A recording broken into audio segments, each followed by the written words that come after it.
Les amis, aujourd'hui, je voulais vous parler de l'Afrique du Sud, de la situation sociopolitique entre les Noirs et les Blancs dans ce pays.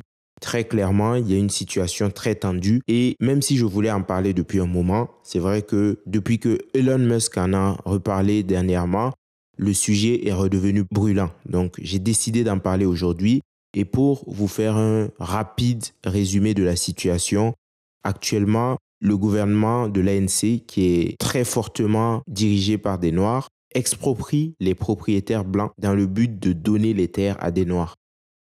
Bon, vous savez, pour la plupart des Noirs, des Africains, en Afrique du Sud, il y a eu l'apartheid. Donc pour eux, aujourd'hui, il faudrait faire une sorte de basculement de situation. Ils voudraient pouvoir faire du mal aux Blancs, littéralement leur faire payer ce qu'ils ont vécu.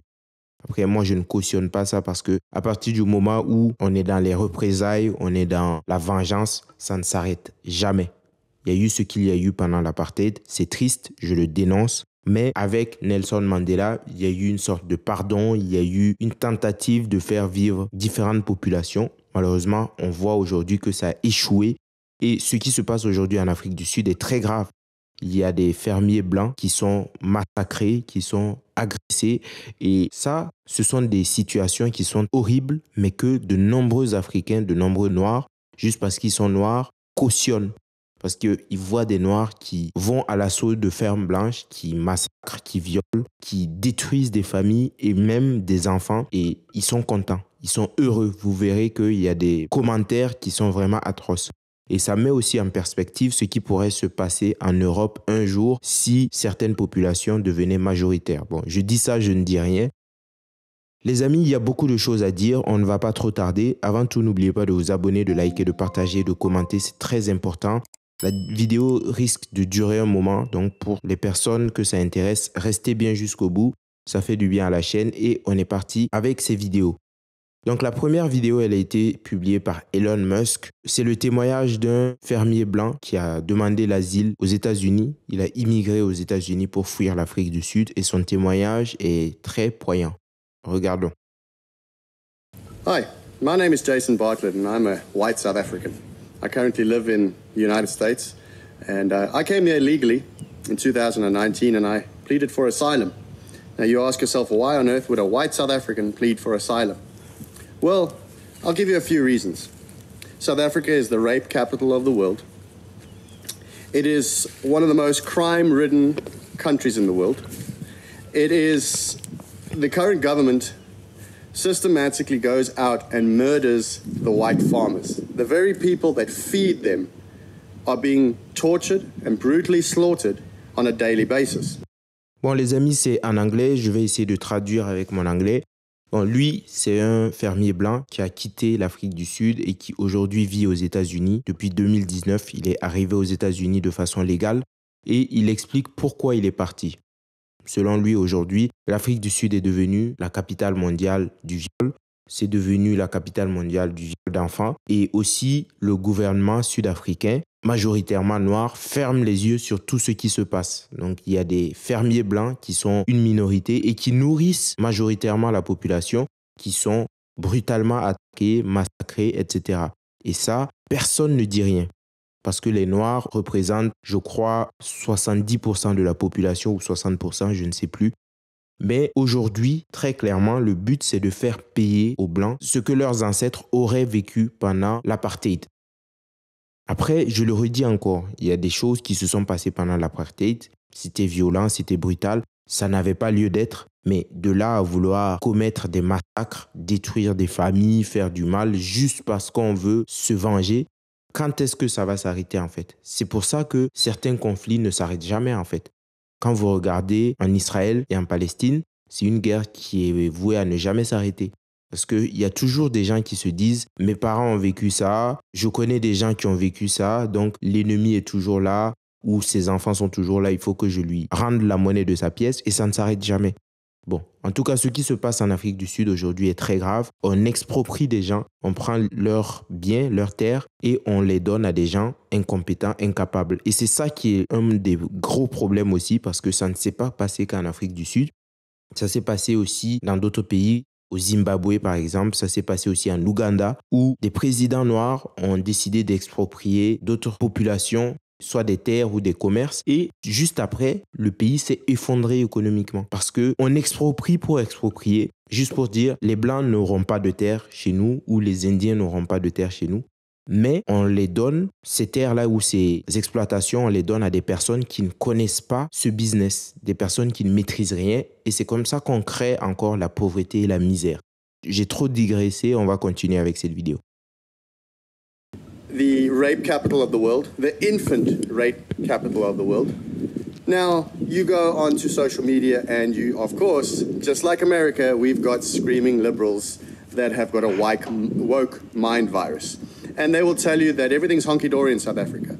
But they don't tell you that those are the multimillionaires who live in estates behind 10-foot fences that are electrified and paid security guards to monitor those areas for 24 hours. Just other side those fences, people can't stop at a stop sign after 7 o'clock at night. People can't go for a walk at 7 o'clock at night. Maybe a couple of men can go, but you know what? How about the women? They can't go anywhere when the sun sets. You can consider them raped, you can consider them abused, and you can consider them kidnapped. What happens in South Africa is pure evil. Now, I came to America, I came here legally, and I came and I established myself, and as a true South African, like Joe Rogan says, America needs more people that are not losers. And I'm not. Bon, les amis, avant que ça n'aille trop loin, je continue la traduction. Donc, il dit aussi qu'il est parti parce que même si les médias disent que tout va bien en Afrique du Sud, il y a une minorité de personnes blanches, par exemple, qui ont beaucoup d'argent et qui sont obligées de se promener 24 heures sur 24 avec des gardes du corps ou qui sont obligés de payer des gardes du corps qui veillent sur eux 24 heures sur 24. Parce que s'il n'y a pas ces gardes du corps, ils se font attaquer et ils se font décimer. Et aussi, à partir d'une certaine heure, je pense qu'il a dit à partir de 19 heures, dès que le soleil se couche, plus aucun blanc ne peut sortir. Et même, ça vaut mieux pour les hommes parce qu'ils sont un peu plus en sécurité. Mais une femme qui sort, soit elle se fait kidnapper, soit elle se fait abuser sexuellement, ou soit, en tout cas, elle se fait V. C'est comme ça. Ça se passe comme ça. Et donc, lui, il a décidé de partir parce que l'Amérique offrait des possibilités de s'établir, de venir vivre son rêve américain. Loser. I came over here with a few $100s and a suitcase, and I've developed a career for myself. I'm now a superintendent of a golf course. I pay a lot of tax. I support the government. I support the American flag, and I support the American people. I also became a qualified pilot. I am in charge of a farmer's market, as well as I now run a 150-acre farm of my own, where I raise cattle and sheep. All grass-fed, and all for the American people, because that's in my blood. That's what I do. And what the most detrimental part to my soul is the fact that people can stand up and say everything's okay in South Africa. Because that is my reality. I came here because I've been through some traumatic experiences, including myself and my wife. We've lost family members. We've lost people that we love. And the day-to-day basis of crime and atrocities that are happening in South Africa is something that we don't want to live with. We wanted to... Bon, il dit qu'il est venu aux États-Unis, il a réussi, il s'est lancé dans l'entrepreneuriat. Aujourd'hui, il est intendant d'un club de golf, je crois. Il loue des bateaux. Il a réussi en tout cas à mettre en place des business. J'ai oublié un peu ce qu'il a dit parce que la vidéo est un peu longue. Mais il a bien réussi sa vie. Mais ce qui l'énerve, c'est qu'il y a encore des médias qui disent que tout va bien en Afrique du Sud alors que ce n'est pas la réalité. Lui, il est parti parce qu'il a vécu des expériences traumatiques. Il a perdu des gens qu'il aimait, sûrement qui ont été attaqués et qui ont perdu la vie. Et aujourd'hui, il a envie de dénoncer cela. Come to America, live the American dream, and by the grace of God, we have achieved that. And we're getting stronger and better. However, since 1652, white people have been in South Africa. They've bought their land and they've acquired their land legally. And now, Cyril Ramaphosa, which is our pagan ANC leader, has signed into law expropriation of land without compensation. So if you're white, they can come up to you and tell you, hey, we want that land, and we're going to take it, and we're going to pillage it, and we're going to rape the earth, and we're not going to create food for anybody, and you can't say anything about it. Zimbabwe 2.0. How did that work out? So, this over here is just a video for you to understand that those white South Africans and white South African farmers are entitled to their land. They're entitled to what they have. They do not have to leave that country. They do not have to be forced to leave that country. So the wonderful country of the United States is always willing to help. They're always willing to help, always signing checks to places like Ukraine, places like Gaza, everything like that. The people that hate America get so much support.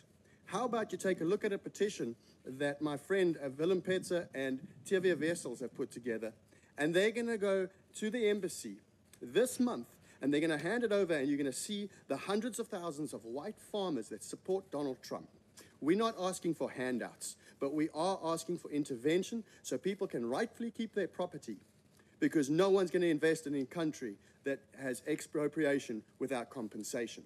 Nobody in their right minds would do that. So this is a message to Donald Trump. President Donald Trump, Elon Musk, people like Joe Rogan need to share this far and wide, because you know why? That is illegal what they've done. It is unethical and it is incorrect. So how about we help the good people for a change?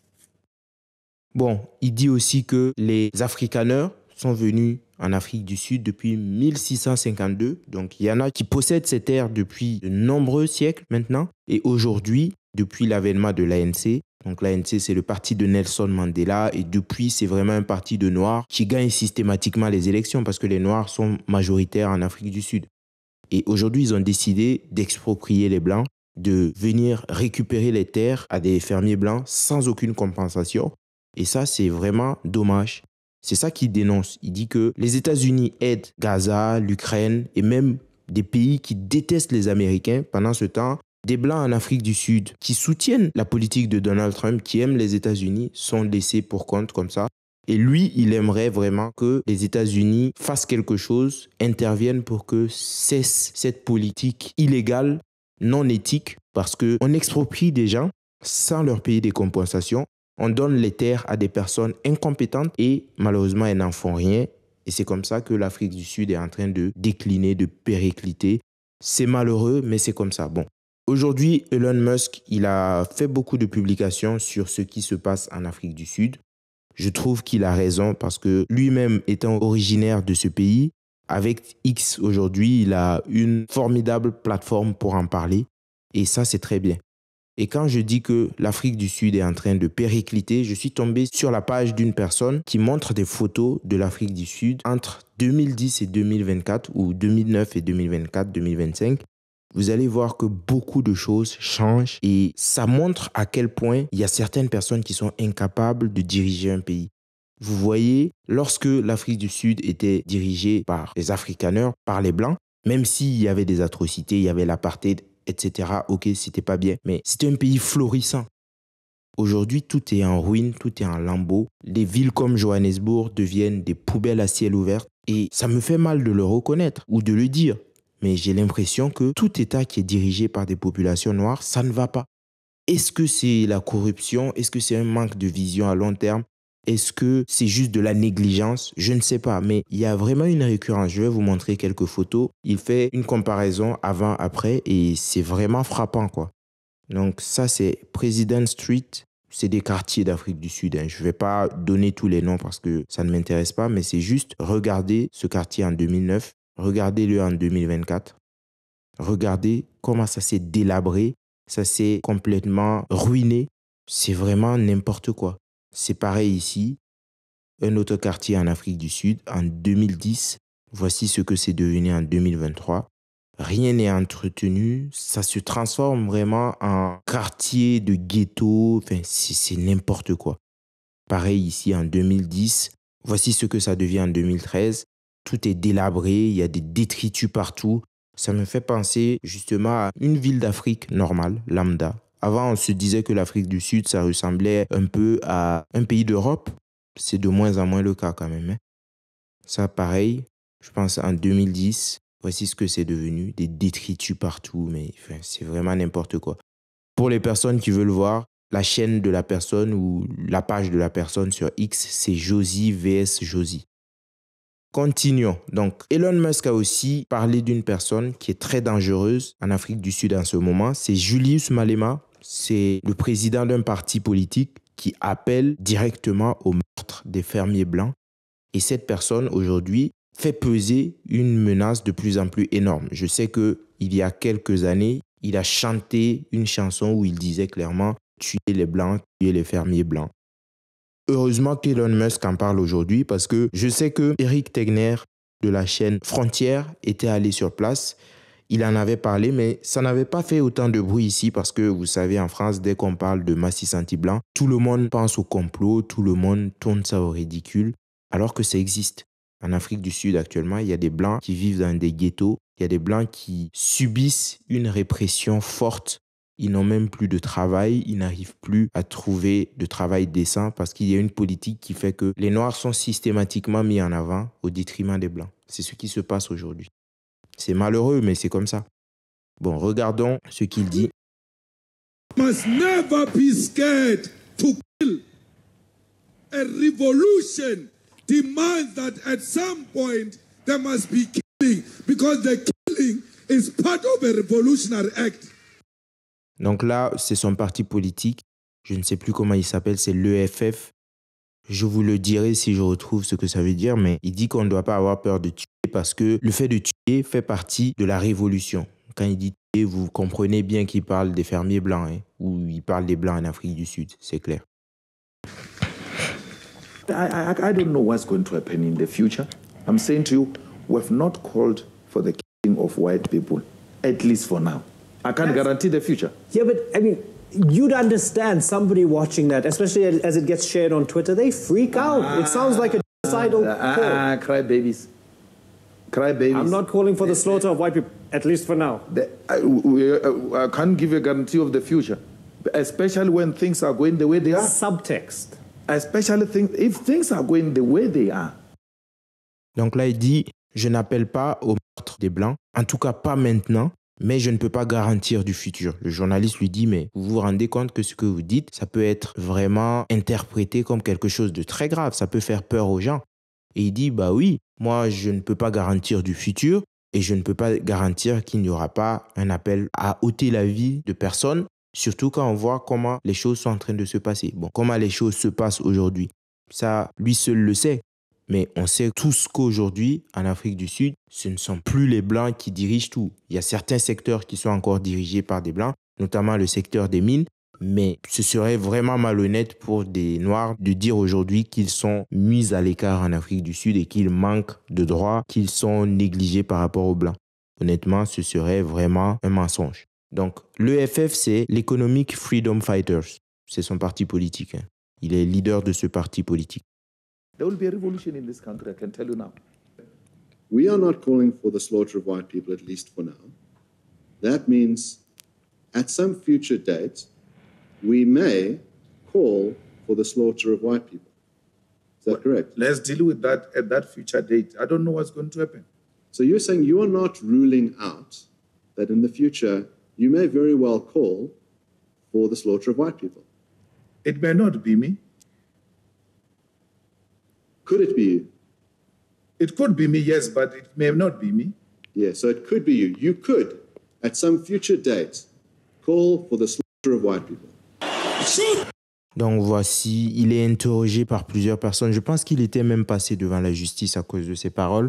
Mais le mec, il n'en démord pas. Il dit oui, bah, peut-être que ça peut être moi, peut-être que ça peut être une autre personne. Mais je pense que dans le futur, c'est possible que des gens appellent au meurtre de personnes blanches.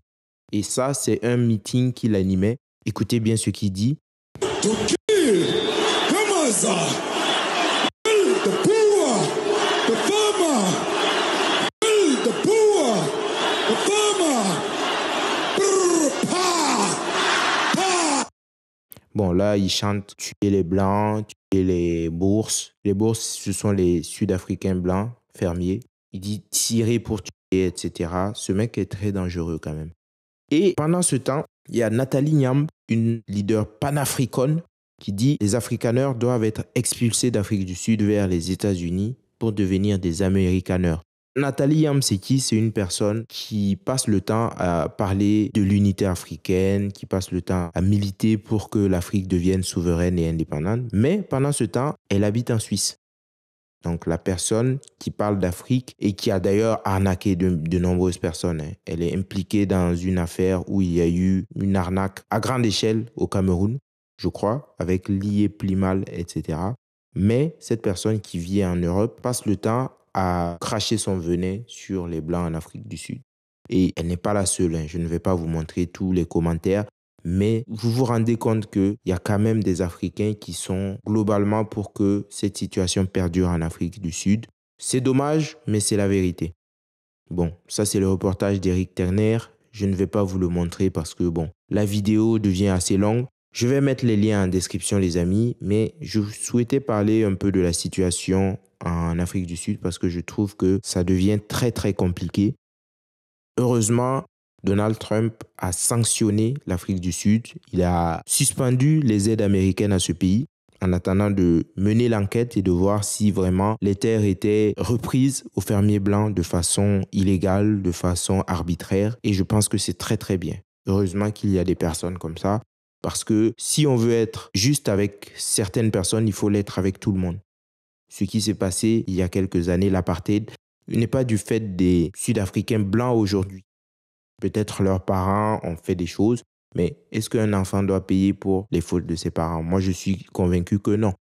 Si on doit se baser sur cette logique, aucune exaction ne s'arrête. C'est la violence et la haine perpétuelle. C'est ce que je pense. Bon, dites-moi ce que vous en pensez, les amis. Je vais m'arrêter là, la vidéo est déjà très longue. N'oubliez pas de vous abonner, de liker, de partager, de commenter. Je profite pour remercier encore toutes les personnes qui m'aident sur Tipeee.